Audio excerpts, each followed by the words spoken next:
This episode of Tekzilla Bytes is sponsored by the LG G3.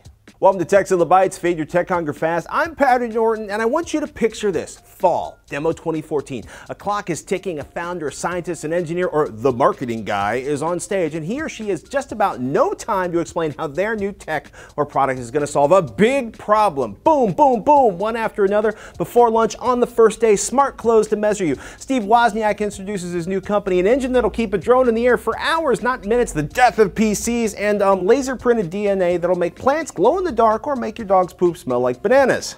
Let me roll this back a bit. Demo is a legendary launching pad for new technologies. Some names you might recognize are Leapfrog, TiVo, VMware, Fusion.io, Salesforce. They all did a presentation at Demo early on. Then they got big. Other companies that did Demo got acquired, and some just disappear. It's a go big or go home kind of thing.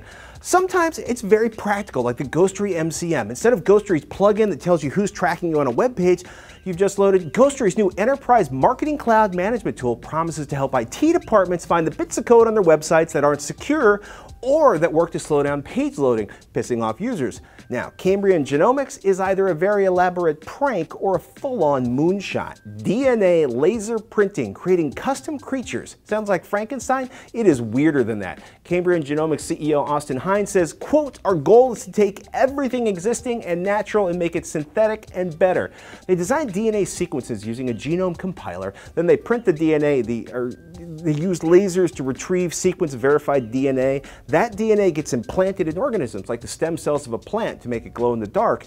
That was $1 million plus Kickstarter project. Or Potomix, custom bacteria that'll make your dog or cat's poo smell like bananas.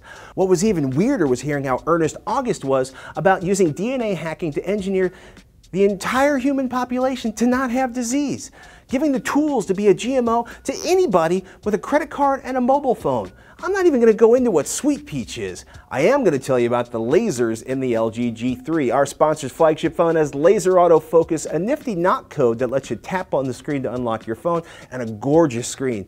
You like detail? How about 538 pixels per inch? We're talking Quad HD and a 5.5-inch screen. It is gorgeous. Now, I'm not sure if Top Flight Technologies' hybrid electric UAV engine is beautiful, but I will say keeping a drone up for a couple of hours at a pop sounds way more fun than bringing a satchel full of batteries when you take your drone to the park. The company says it's a 50% improvement over fuel cells and packs 8 times the energy of lithium-ion batteries. Now, Woz was there.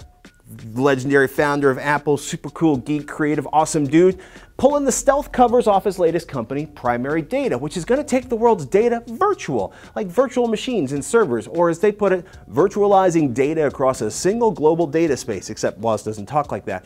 And also, it's way more complicated than I can describe, but it sounds a lot like having a BitTorrent sync box in every data center in your company around the world. All I know is that the team behind Primary Data sold Fusion.io, where Woz was also chief scientist, to SanDisk for over $1 billion a few years ago. Pet boop that smells like bananas, virtualized global data systems, who knows which one's actually going to reach market first. And with that, I'm Patrick Norton. Thank you for watching this episode of Tekzilla Bytes.